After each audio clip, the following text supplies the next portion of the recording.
Merci beaucoup, frère Arnold. Aujourd'hui, nous allons partager un sujet pas exceptionnel, mais un sujet connu de tous. Nous allons parler de la prière.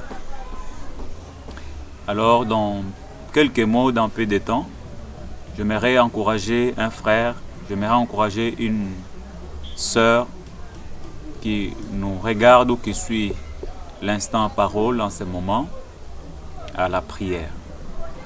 Vous savez, si vous allez en Daniel chapitre 6 à partir du 11e verset, vous lisez jusqu'en bas, vous allez voir que Daniel, malgré son élévation, le positionnement qu'il avait, mais Daniel priait 3 fois chaque jour.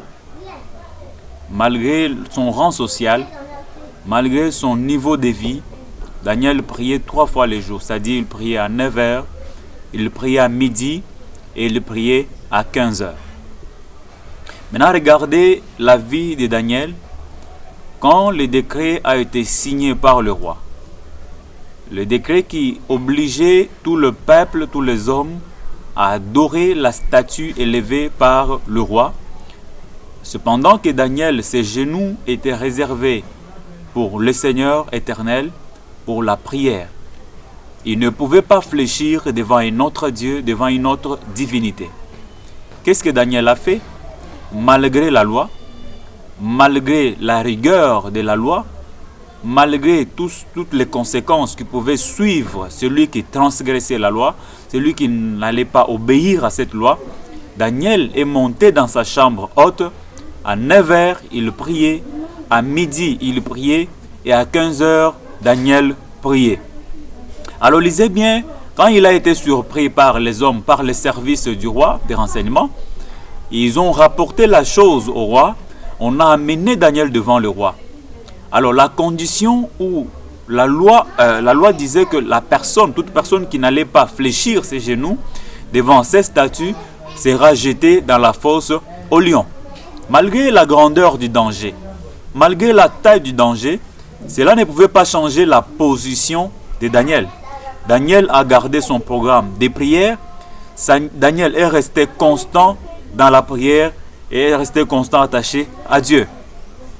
Il a prié 3 fois comme toujours, malgré la loi, malgré les conséquences, il a prié. Il a été amené devant le roi. La Bible dit que finalement, après avoir passé à un petit jugement, Daniel a été jeté dans la fosse au lion. À cause de ses prières, à cause de son attachement à Dieu, les lions n'avaient rien fait à Daniel, ne l'avaient pas dévoré. Pourquoi? C'était un homme de prière, malgré son rang social, malgré tout ce qu'il avait, il était attaché à la prière, il était attaché à Dieu. Malgré la loi, malgré les conséquences qui pouvaient suivre toute personne qui allait transgresser la loi, tous ces dangers n'ont rien dit à Daniel. Il est resté attaché à la prière, il est resté attaché à son Dieu. Je vous donne un deuxième exemple, c'est celui du psalmiste David. David priait 7 fois le jour. Là, vous allez le trouver dans le psaume, je pense bien 119 au verset 163, si je ne m'abuse pas. Voilà, c'est dans le psaume 119, verset 164. David priait 7 fois le jour. Malgré sa royauté, malgré son niveau de vie, mais 7 fois chaque jour, David fléchissait devant le Seigneur. David priait Dieu. David invoquait le Seigneur. Lisez très bien la vie de David. Dans sa royauté, David n'a pas du tout échoué dans toutes ses batailles, dans tous ses combats. Il a eu des succès en succès, des réussites en réussite. Pourquoi? Parce que malgré son rang social, malgré sa royauté, malgré tout le monde lui rendait hommage, mais David était attaché à la prière, il était attaché à Dieu. Voilà pourquoi Dieu lui a donné plusieurs victoires dans sa vie. Et le troisième exemple, le dernier que je vais vous donner, c'est celui du Seigneur Jésus-Christ. Christ étant Dieu dans la chair, la Bible dit que la journée Christ montait, descendait. Il allait prêcher, il opérait des miracles, il opérait de grandes choses. Mais chaque nuit, quand la nuit tombait, Christ n'allait pas dans une maison, dans un building. Quand la nuit tombait, Christ n'allait pas dans une chambre pour dormir. Il n'allait pas dans un guest house, dans un hôtel pour y passer une nuit, mais quand la nuit tombait, Christ montait sur la montagne. Il allait en brousse pour faire quoi? Pas pour dormir, mais pour prier. Il priait et il priait régulièrement. Voilà pourquoi la Bible dit prier sans cesse. Il a exhorté ses disciples, il a dit veillez et priez. Lui qui était Dieu, il pouvait ne pas prier. Mais chaque nuit, Christ montait sur la montagne, il allait prier. Mon frère, ma soeur, peu importe ton rang social, peu importe ton niveau de vie, que tu as une main vide, même si tu n'as rien, même si tu as quelque chose, tu dois t'attacher à la prière, mon frère, ma soeur. Tu as beaucoup d'argent, prie. Que tu sois pauvre, que tu n'aies rien, attache-toi à la prière. Que tu sois ministre, que tu ne sois pas ministre, prie. Que tu sois piéton, que tu sois véhiculé, attache-toi à la prière. Que tu sois célibataire, prie mon frère. Et prie aussi quand tu vas te marier. Prie quand tu es chômeur et prie quand tu vas avoir l'emploi. Prie quand tu es malade et prie quand tu es en bonne santé. Même si tu es au coma et que ta bouche ne pouvait plus s'ouvrir, fais parler ton cœur devant Dieu. Que ton cœur parle. Dieu que je te prêche, Dieu que je te montre, il entend, il écoute même les gémissements des muets. Même quand les muets gémissent, le Seigneur entend. C'est un Dieu qui écoute des prières, peu importe ton rang social. Que les réseaux sociaux ne puissent pas te distraire, mon frère.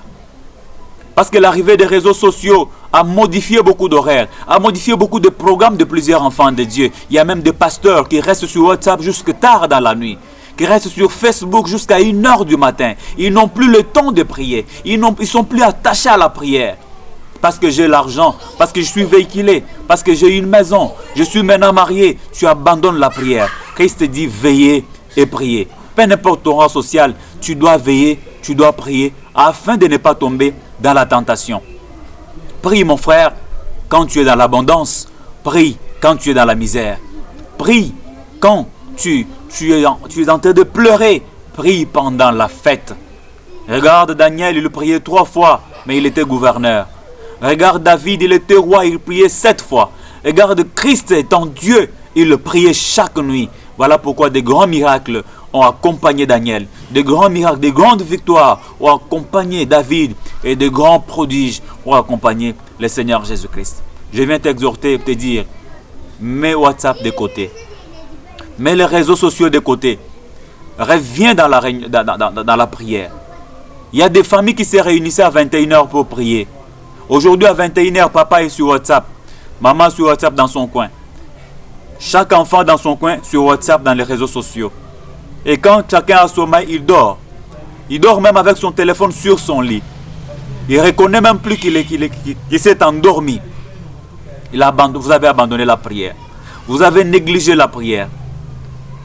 Réveillez-vous mon frère. Réveillez-vous ma soeur. Revenez à la prière. Restaurez la prière dans la famille. Restaurez le programme de la prière, mon frère, dans ta vie. Peu importe ta position. Peu importe la position que tu occupes dans la société. David était roi. Daniel était bien mieux placé. Christ étant Dieu, ils ont prié. Ils ont prié encore. Voilà pourquoi ils ont vaincu le diable. Ils ont marché sur leurs ennemis. Voilà un peu le message que j'avais prévu pour vous aujourd'hui. Que le Seigneur vous bénisse.